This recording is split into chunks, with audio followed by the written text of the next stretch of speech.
celebrating the Mass, the Church of requires for the communion to receive directly on the tongue and is an impossible union.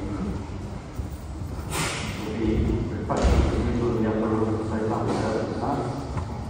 And Wednesday is the feast of St. John Henry Newman. There will be high Mass here at 6 p.m. Saturday also is the feast of St. Wilfrid, patron of the church, and there will be another high Mass at 10 p.m. on Saturday. And then the Father and the Son and the Spirit.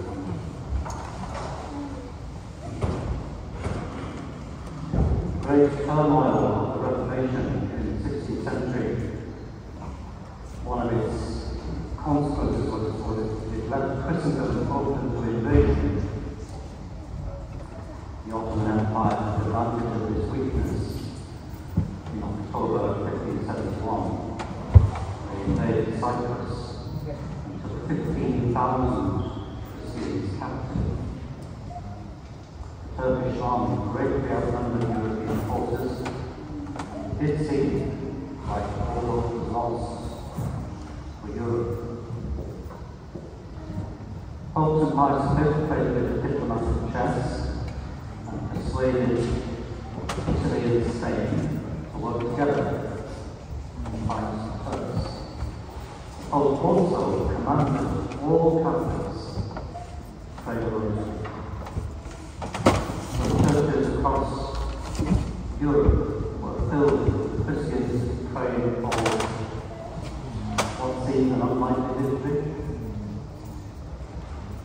And you probably know the outcome of this.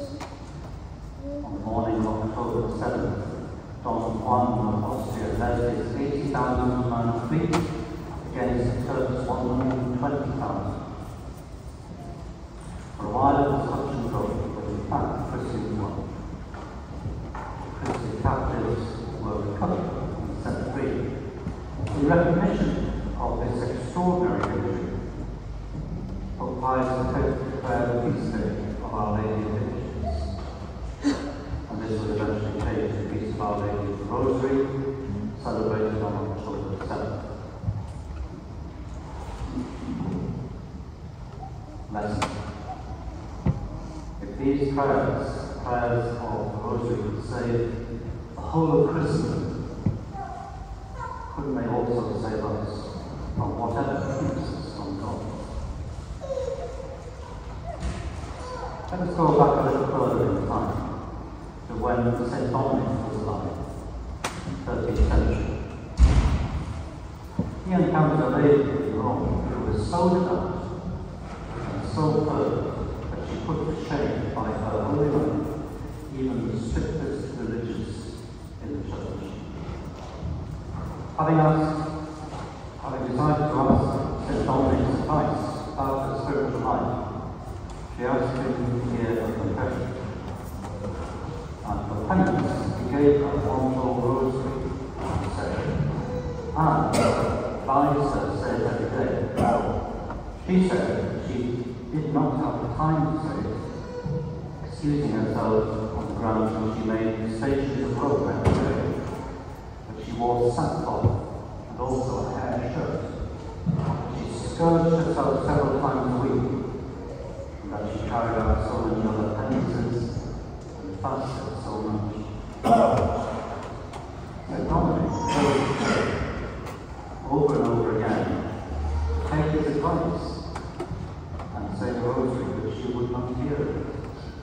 She left the confessional rather horrified at the tactics of this new spiritual director, who had tried so hard to persuade her to take on a devotion that was not at all to her liking. Later on, when she was at prayer, she had a vision of her soul appearing before our Lord's judgment seat. St. Michael put all her penances and prayers onto one balance of scales, and all her sins and imperfections onto the other. But the tray of her good work was greatly outweighed by that of her sins and imperfections. Filled with terror, she cried for mercy, imploring the help of the Blessed Virgin Mary. Her gracious life. And the Blessed Virgin took the one and only rosary that she had set for her penance and dropped it into the tray of good works. And this one rosary was so heavy that it weighed more than all her sins, as well as all her good works.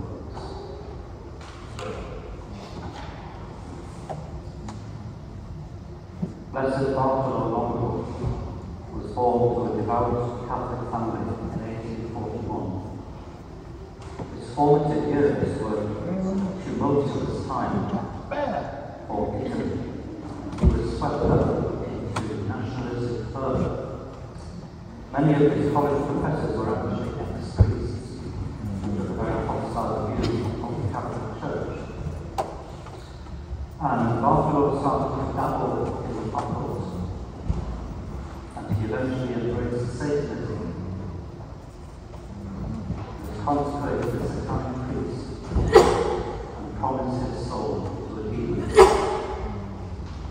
his family's dismay, he preached against the Catholic faith and presided over blasphemous rituals. While his mental and physical state deteriorated to such a degree that he eventually couldn't deny that he needed help. He began to talk to a Catholic professor from the university who referred him to a Dominican priest. The priest met with Bartolo for 3 weeks before Ferdinand suggested going to confession to him. But Bartolo became a third order Dominican, yet he was still plagued with guilt about his past life. He was especially traumatized by the thought that he had promised his soul to the demon and doubted that God would accept him after having done something so heinous. And these thoughts nearly drove him to suicide. Then he remembered the homily that he had heard on the power of the Rosary. Quote, "Falling to my knees, I exclaimed, if your words are true that he who propagates your rosary will be saved, I shall reach salvation, because I shall not leave this earth without propagating your rosary." He was, of course, addressing the Blessed Virgin. Bartolo said the rest of his life promoting the rosary and surrendering his problems through it. He was beatified in 1980. Now we come to the crux of why I've been relating to you these historical anecdotes and stories, apart from what I said following on from the quote where Bartolo promised that he who propagates the rosary will be saved, so not my salvation.